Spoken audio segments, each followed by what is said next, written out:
We believe that there will always be the need for hand-building environments. Of course. We design these procedural systems to be tools for artists that work in concert with hand-built content. Does that sound familiar?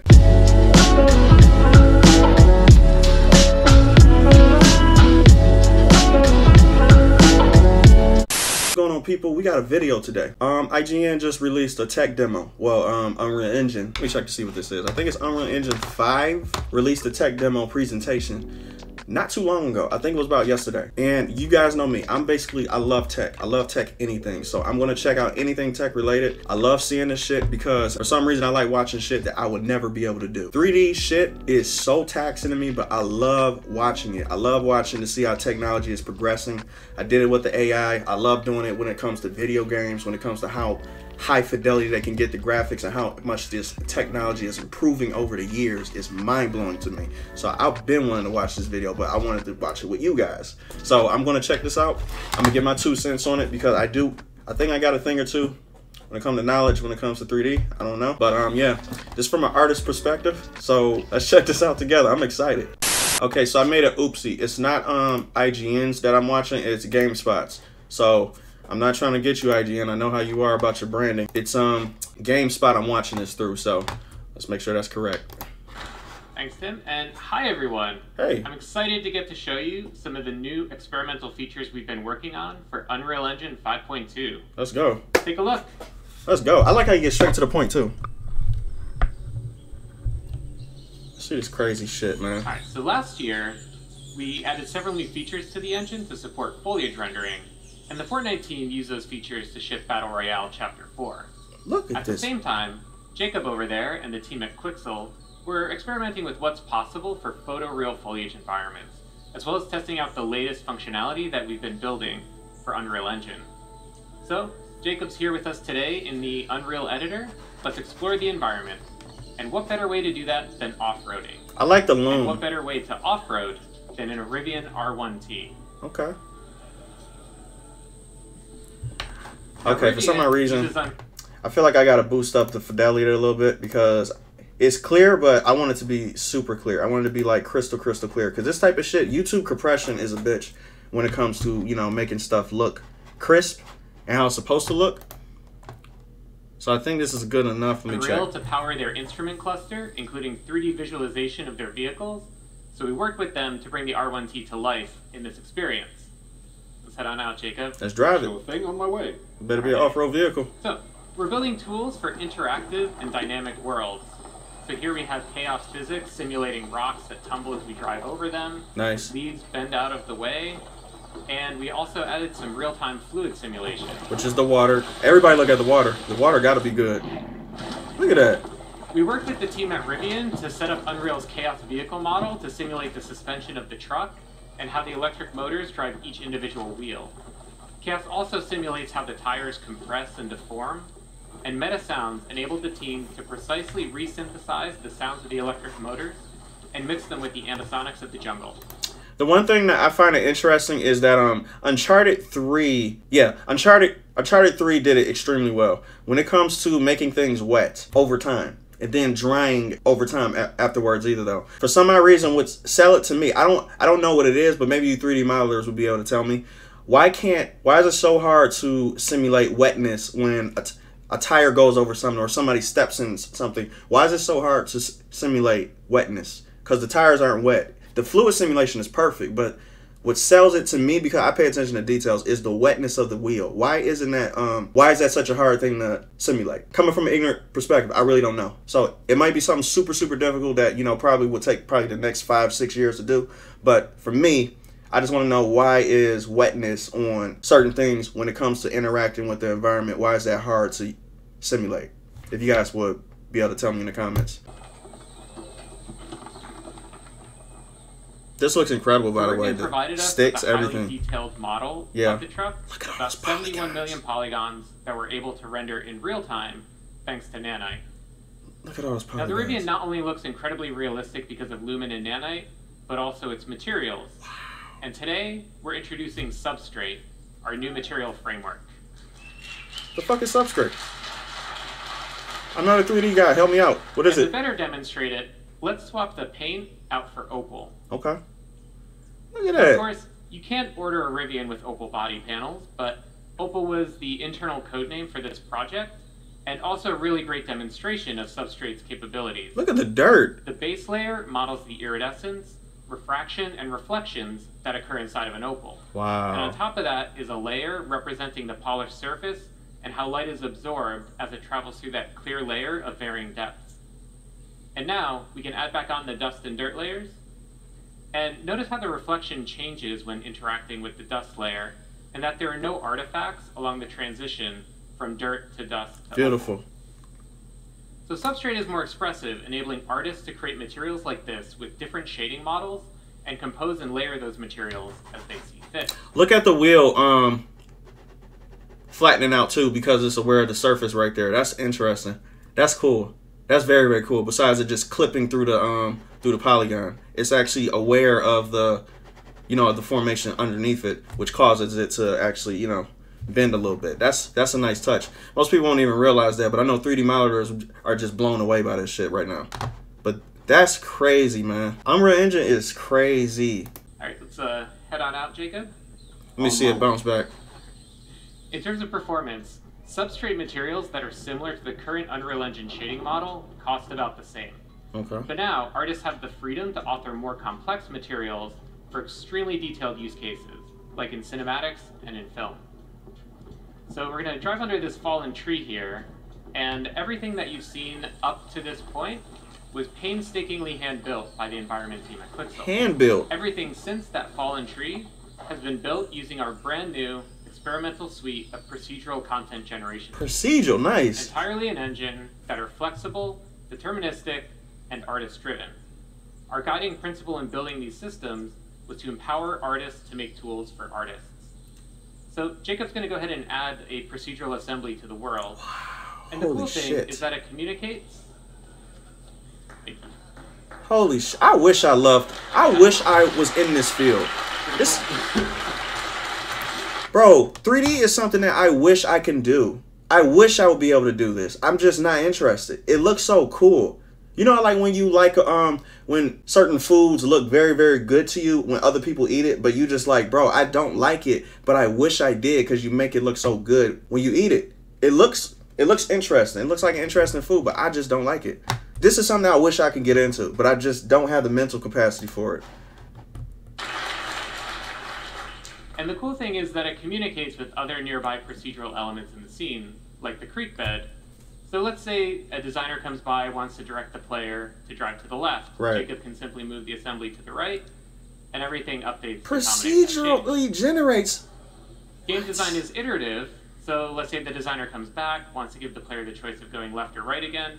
Jacob can simply move the assembly back over. Get the fuck out of here. And then it generates... Now, the artist who created this assembly also added some additional handles that Jacob can use to art direct where rock slides occur. Allows him to customize the piece a little bit more, make it a little easier for the Rivian to drive by. So we started by handcrafting that original part of the level to set the visuals and art direction for the entire piece, and then built out procedural tools that allowed the team to create a much larger play space much more quickly. Insane. Now let's see how we can use these procedural tools to make larger sweeping changes to the environment. Boy, the next horizon need to be looking like this. Some of the trees in this area.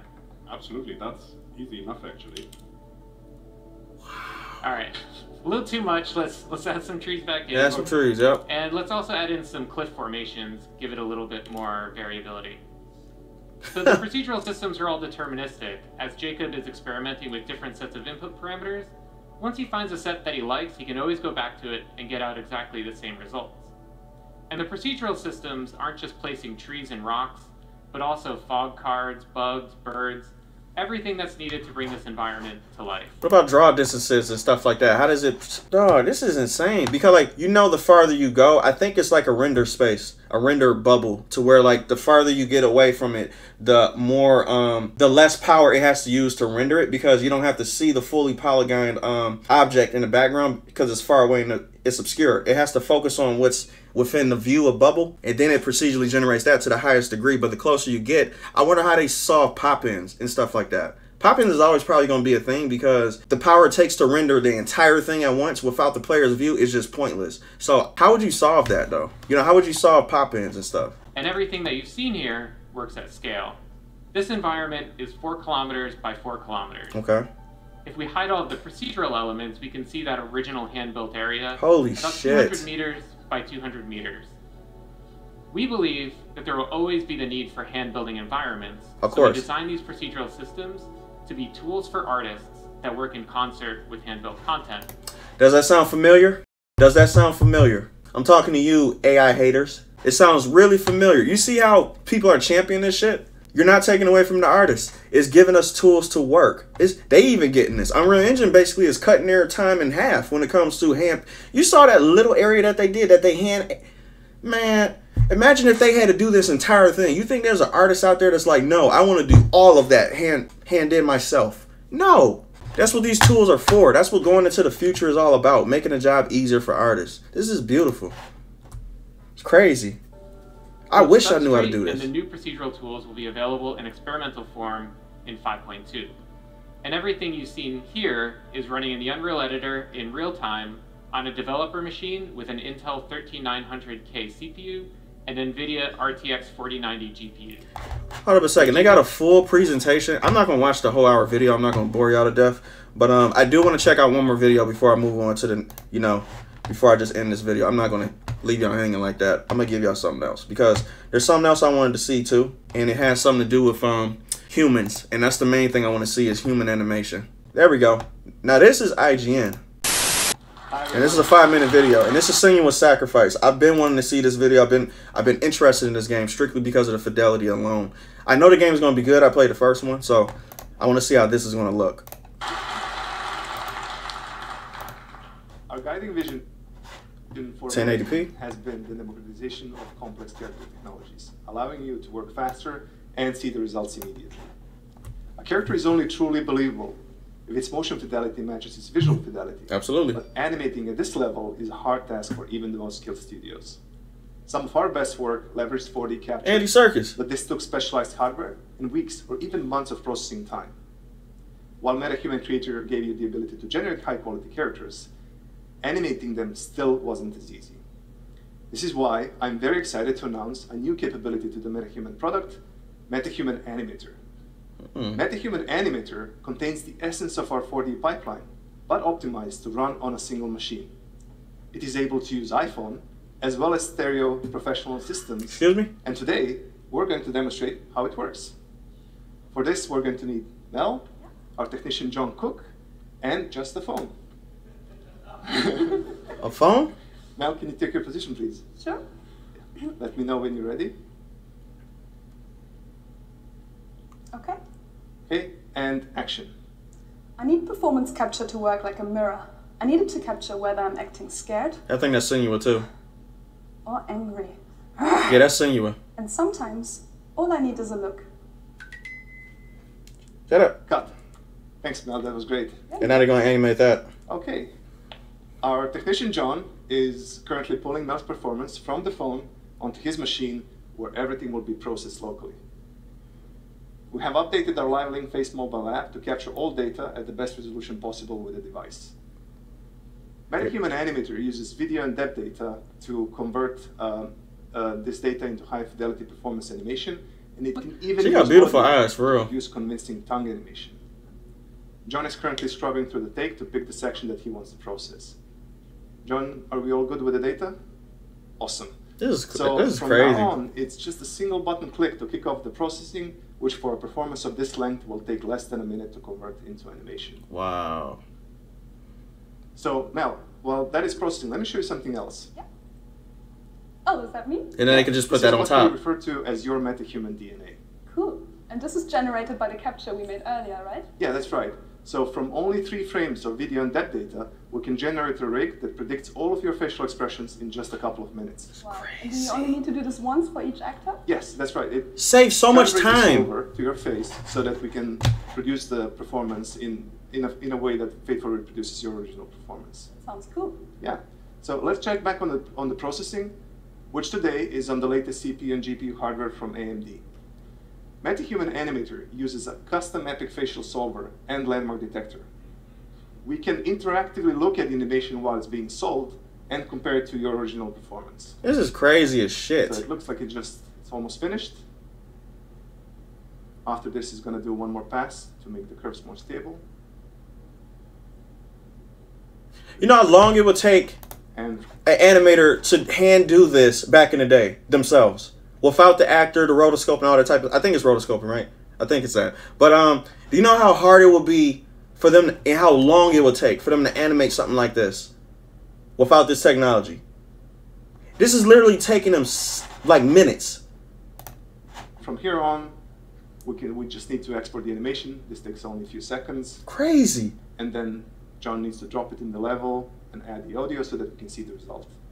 So Mel's MetaHuman should now be ready in the level. Mel, Oh my God! the No, results? no, they're not. I can't wait to see it. No, they're not. I need performance capture to work like a mirror. I need it to capture whether I'm acting scared or angry. How? And You see the wrinkles on the nose? sometimes all I need is a look. It looks so. I mean, there's certain things that you can tune up, but that's for the animator to do. But still, though, for this as a base, holy shit. This as a base is crazy. All I need is a look. Look how photo real that looks.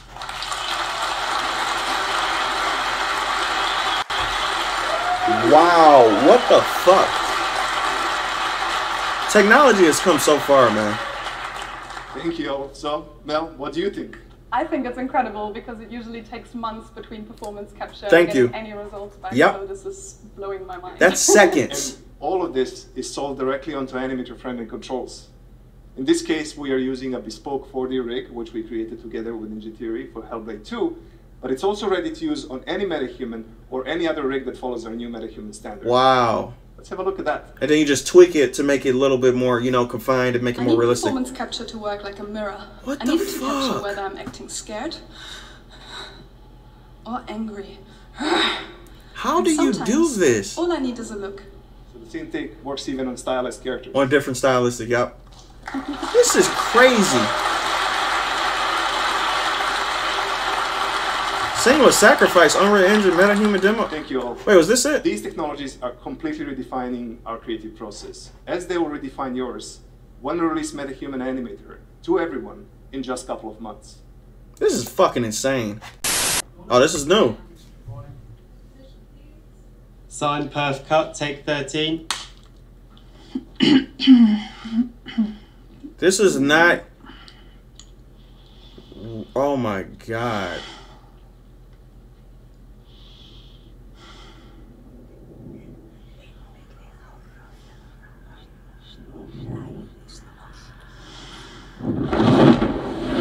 Holy fucking shit. I see through your darkness now. I see through your lies. I will show them how to see as I do. What is common technology? I will not appease your gods. I will destroy them. What is going on with technology, dog? What is going on with technology? Well, there you have it. I find this extremely interesting. We have come so far when it comes to technology and how fast we're able to do things that would usually take months to do. You heard what she said. She said it herself. And she's a digital actor anyway, so she knows how long this shit takes to render. So we making strides in the 2D field and in 3D. This is fucking amazing. What a time. What a time that we living in right now. We seeing progression at a rate that we've never seen it before. I'm super excited. If you guys want me to react to some more of that part of the full presentation, because it is an hour long, so I know I'm missing out on a whole lot of shit, but I'm not going to react to it if you guys don't want to do it. I think it would just be a waste of time if you guys don't want to see it, but I would definitely do it if you do want me to see it. So if you guys want to see more of this, cool. I'm a huge technology guy. Let me know if anything technology based come out. I would check it out, especially if it has something to do with 2D and 3D. I don't care. I appreciate 3D so much. You guys are crazy, man. You guys that know how to do that 3D shit is amazing. So yeah, I respect the field. I respect the hustle. So yeah, that's all I got for you guys for right now. If you guys want to see more of this, let me know. And give your boy a suggestion. I would definitely try out anything. I'm interested in this field. I love technology. So yeah, peace out. I'm about.